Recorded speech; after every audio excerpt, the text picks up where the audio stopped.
Right now, on the National Weather Desk, severe storms leave a trail of devastation across the South, from tornadoes. And me and the door were shaking back and forth and back and forth. Everything started shuddering. What a mess. To softball-sized hail. Bigger than what we've seen in the past. Plus, where the threat for more severe weather is today. Rain delays the start of today's Masters golf tournament. We go one-on-one with a PGA meteorologist to hear how he keeps everyone on the course safe. Do you ever get blamed or thanked by the players for what's going on? And why this year should be a spectacular season for California poppies. Crowds are finding the flowers to fill their senses and their social media feeds. From our nation's capital, this is the National Weather Desk. Good morning and welcome to the National Weather Desk. I'm meteorologist Jordan Evans. We begin this morning in the South, where severe storms and tornadoes caused several areas of damage from Texas to the Florida Panhandle. The storms killed at least one person in Mississippi. It started early yesterday morning in Texas as a tornado damaged homes in Port Arthur, Texas. Debris was scattered across neighborhoods, and preliminary damage assessments from the National Weather Service say there is evidence of an EF2 tornado packing winds around 120 miles per hour. The tornado traveled along a 3-mile path and was 300 yards wide. The National Weather Service in Houston confirmed another tornado which struck the suburb of Katy, Texas early Wednesday with winds around 90 miles an hour. The twister destroyed several homes and businesses. Tom Abrahams was there as people assessed the damage. It was before 3 o'clock in the morning when the storm hit. We heard a lot of wind pick up and everything started shuddering. Kevin Davis was in the bar. As soon as we started running, I'm pretty sure that's when everything fell forward. What hit was a tornado. The National Weather Service confirmed it after sunup. So after the storm, once we find out about the damage, we have to actually get on the ground to take a look at it to make an assessment of exactly what happened, straight line winds or a tornado. The EF1 touched down here and then moved to a neighborhood behind the Strip Center. Pedro Rincon's fence and backyard among the casualties. Tell me about your neighborhood. Oh, what a mess. Lightning struck a tree close to the house. It struck the tree last night. It woke them up with like a loud, super loud noise. Family came to help. We saw some pictures of the house this morning and just decided to come over and help them clean up a little bit. A little help goes a long way, as does a little luck, given that the storm hit hardest in a place with few people and then weakened when it jumped into the neighborhood. The storm system then continued into Louisiana. This home video shows you just how strong the winds were. Rain was falling in some areas at rates up to 3 inches per hour. The system spawned as many as 4 tornadoes in the state, one which was an EF1 tornado with winds up to 110 miles per hour. Our storm chaser Brett Adair was in Slidell, Louisiana, when the storm rolled through. That's near New Orleans on the northeastern side of Lake Pontchartrain. He found significant damage to homes and businesses, from roofs ripped off to toppled trees. Brett caught up with this Slidell resident who says he stepped out of his truck and walked to the front door when this happened. I was just grabbing the door handle like this and I was trying to open it, but we was just shaking like this. I wanted to go inside, but I couldn't. You know, it was just like, it was pulling me this away. That's when I realized that the tree was on my truck. And I just got out of it. A police administrator there said they normally only see this kind of damage from a hurricane. Definitely looks like it. Crews will continue surveying that damage today to determine the length, the width of the tornado's path, and eventually the strength. That'll be the EF rating coming out later today. Fortunately, no one was seriously hurt. In New Orleans now, the story was the heavy rainfall. This video comes from the New Orleans 9th Ward, where up to 8 inches of rain fell in just less than 12 hours. The water overwhelmed the city's drainage system, turning streets into rivers and parking lots into lakes. Meanwhile, people near Austin, Texas are patching up holes after hail left significant damage to homes and vehicles. Betty Cross has the details. Hours after hail pummeled Marble Falls, dark clouds have workers racing to cover windows and prevent any more possible damage. At the falls on the Colorado Museum, it looked like the storm threw baseballs at about 20 windows. Next door at Marble Falls Elementary, a patchwork of hail damage has already been covered.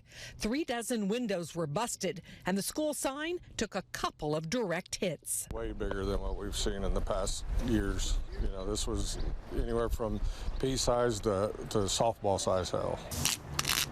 The Life Marble Falls Church lost a long row of windows to the storm. Plywood and plastic sheets are going up here and across the city as people start repairing windows, roofs, and everything else that was targeted by the hailstorm.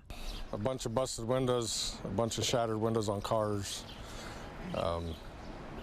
pretty much signs and buildings, roofs, everything was pretty much damaged. The severe weather continued across the Gulf Coast, and Wednesday's heavy rain caused the water Mobile Bay to rise. The flooded Battleship Parkway, which is known locally as the Causeway, spans Mobile Bay, mostly north of I-10. Conditions got so rough the causeway had to shut down for a time, but it has since reopened last night. This dramatic video from just outside Mobile, Alabama shows what appears to be a tornado on the ground, debris flying around the vortex. Then the whirling dissipates. A couple that lived here was taken to the hospital. Andrea Ramey took a look at the damage. And my daughter ran to the front window and she was like, "Mom, Josh's roof is gone." Candace Bryan says around 12:20 she was unloading the dishwasher when the wind suddenly picked up and her daughter frantically yelled about storm damage next door. Then my husband comes running out of the bedroom and he was like, "There's a tornado above us," and it came out of nowhere. I went to the bathroom, I just hit my knees. Bryan says it lasted only seconds and they immediately checked on their next door neighbors who she says were screaming inside the home. Luckily they were okay. I know they said that as soon as they saw the trampoline fly, he was like, "Let's get to safety." Well, by that time, she got to a room, grabbed the door. I think she said it kind of picked her up off the ground, and then he said the refrigerator come flying and hit him. They had a few cuts, scratches. Moving east now to the Sunshine State, the Pensacola, Florida area also had some scary moments, like when a tree fell onto this house, leaving this family without a home. Brett Carney has the story. This Bellevue family is without a home after a tree came crashing through it during the storm. The family did not wish to speak to me on camera, but said the tree fell on their children's bedroom. They say the kids were in their rooms when the power went out. They ran to their parents in the living room. Seconds later, the tree came crashing down. No one was hurt. About a block away, this mobile home was destroyed when a tree toppled onto it. The fire department says the family was at home at the time and had to crawl out to get to safety. Kind of nerve-wracking. The tree in Charles Washington's grandmother's front yard toppled onto Long Lake Drive in front of Pine Forest High School. The road was shut down for hours. It was more than I actually thought. You know what I mean? We actually had to get on top of the roof and get a branch off the roof. It actually punctured the roof. So this is one of a big doozy. I walked out, I mean, you can see there's limbs down, there's trees down. Melissa Foyd lives down the road. It came all at once, like the rain and the wind and everything. She says when the storm hit, she heard a loud boom and rushed her kids and her cats to safety. I heard the alert go off on my phone that there was a tornado warning, and then like right at that moment there was like a huge boom. So I took my kids and my cats and we went in the bathroom. Thankfully, we're not hearing reports from any injuries. Now, based on the damage, these neighbors are wondering if it was more than just wind that caused so much mayhem. And the risk for storms is not over yet. Check out the risk from the Storm Prediction Center. 2 areas we're watching in Florida. This is happening now as the leftover line of that same storm from the Panhandle into Mobile, Alabama, Louisiana. That moves out, but then another concern from the Ohio River Valley to the West Virginia state line. That's a level 3 now from the Storm Prediction Center. And this is really focused on the tornado potential. Notice it's a level 3 medium risk there for parts of the Ohio River Valley, West Virginia, as that line of storms is expected to move through. Here's the futurecast showing that line any time from 3 to 4 o'clock local time. Eventually, the line pushes over the higher terrain into the mid-Atlantic by late tonight. Coming up on the National Weather Desk, rain is already delaying the start of the Masters. We'll hear from a PGA meteorologist about how he keeps golfers and visitors safe on the course. And we'll find out why this year's super bloom in Northern California is such a big deal. You are watching the National Weather Desk.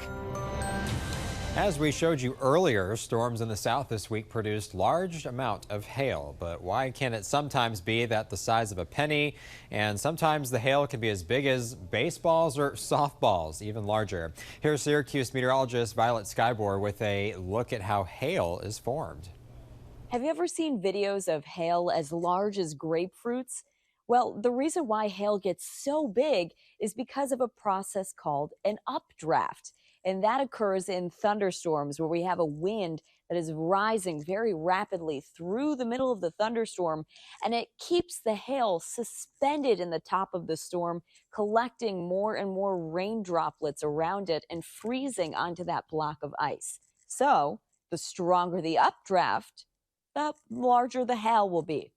As far as wind speeds for updraft, depending on the size, a wind speed of 24 miles per hour in that updraft can create pea-sized hail. 35 miles per hour can create marble-sized hail. 40 miles per hour can create penny-sized hail. 46 can create nickel-sized hail. 49 can create quarter-sized hail. 60 miles per hour can create ping-pong-sized. 64 can create golf ball-sized.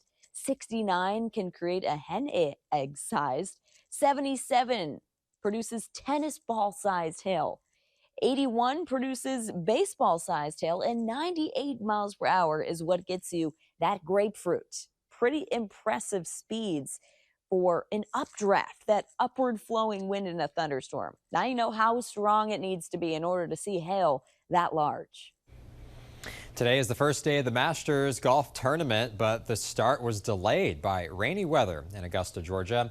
Weather is so important to golf. It's no surprise the PGA keeps meteorologists on site for every tournament. Emily Gracie sat down with one of those meteorologists to talk about his job forecasting for these events. He says the most important part of his job is keeping the players and spectators safe from the lightning. You know, I have 2 laptop computers we set up at the course. We also have an electric field meter that we set up. And so using, you know, Doppler radar, lightning detection, and that electric field meter, I mean, we know exactly when it's going to be dangerous at the golf course. So using all that technology together, we can tell the officials, hey, you know, this storm's 25 miles away. It's going to be here in an hour. So let's start getting prepared. And as it gets closer, the advice I give to the officials, hey, now it's time to stop. And so that's when the horns will blow on the golf course, and that signals that it's a dangerous situation, and we start the evacuation process. So do you ever get blamed or thanked by the players for what's going on? Oh, I mean, you know, you're a meteorologist, so you know, I mean, we get blamed for everything. It's either too hot, too cold, too windy, too warm. You know, it's always too something, right?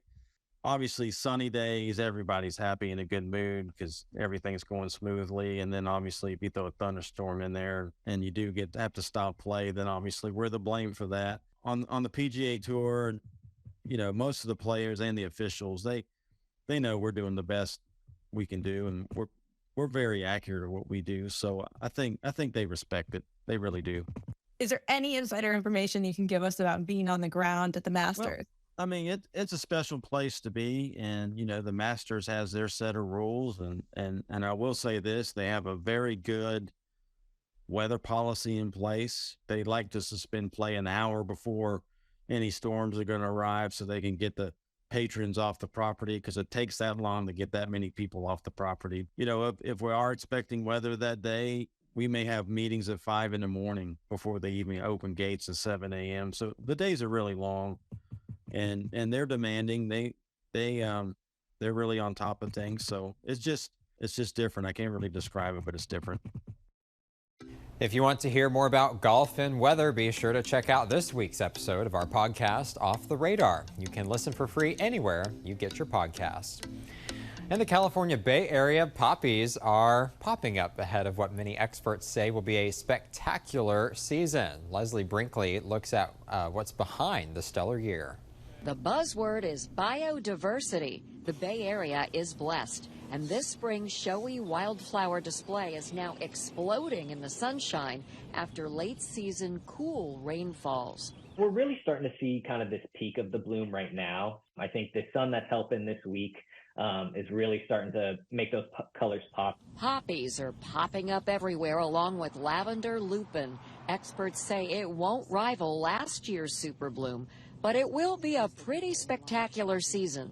This year, too, is very similar to last year, and we're seeing a lot of blooms start kind of a little bit later again this year, which is honestly a little bit better, too, because we're noticing the blooms to be longer lasting, which is nice. When you have a nice year like this, it's kind of a race between the wildflowers and the grasses. This UC Davis ecologist says this year the tall grasses might beat out the blooms in many places. If you were here 150 years ago, and you had a weather year like this year, you'd probably see wonderful wildflowers all over the place. But now a lot of what you see are these very tall grasses, which aren't natives.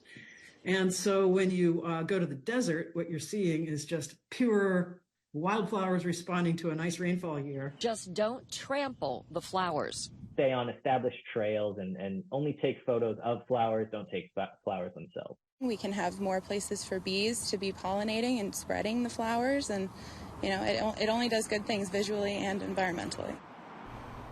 Last year, Luke Hartley was teaching music in middle school. This year, his mission is different. He hopes to circle the world in a sailboat. Kelly Koopmans has his story. This is how Luke Hartley told the world he was leaving it all behind. Last year, I was a middle school music teacher and had the dream of sailing around the world. The former Washington middle school music teacher announcing on Instagram he sold what little he had and bought a boat with plans to circumnavigate the globe. You have a bit of an uncanny resemblance to Jack Sparrow.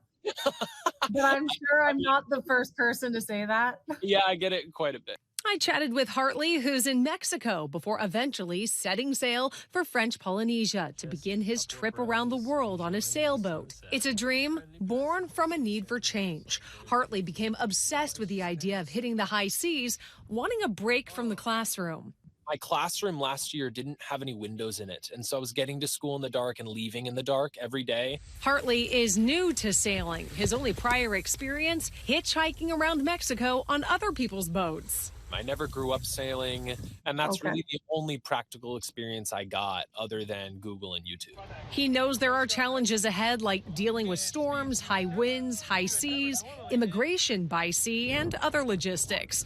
But they're challenges he says he's willing to face to live out a calling. If you have a dream, then you can do it. There's so much time, and if you use that time well, you can achieve any dream that you have, really. And as we head to break, let's take to the skies and enjoy nighttime views of West Palm Beach, Florida.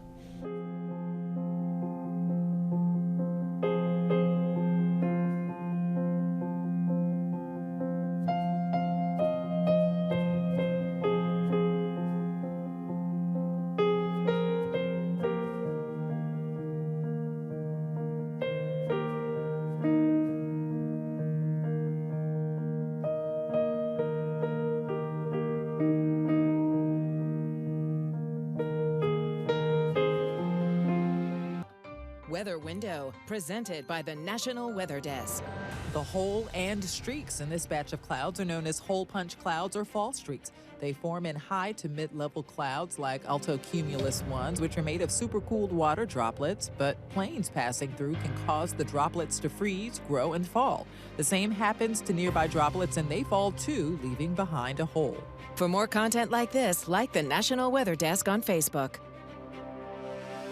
Now let's check to see the weather in cities across the country today. We'll start where there is that threat for severe storms. This is Huntington, West Virginia, along the banks of the Ohio River. Storms, large hail, tornadoes all possible this afternoon, evening with highs in the 70s. No rain in Dallas today. The Big D is looking at sunny and dry skies on this Thursday. The high temperature should reach 73. It will be quite humid too, or as I like to call it, air you can wear. Now let's head to a beautiful shot of the Chicago skyline along Lake Michigan. Expect a rainy day in the Windy City with high temperatures only reaching the low 50s. And for fun, let's head across the international border to Gimli along a frozen lake in Winnipeg, Manitoba, Canada. They have a chance of showers today with the mercury rising to 55.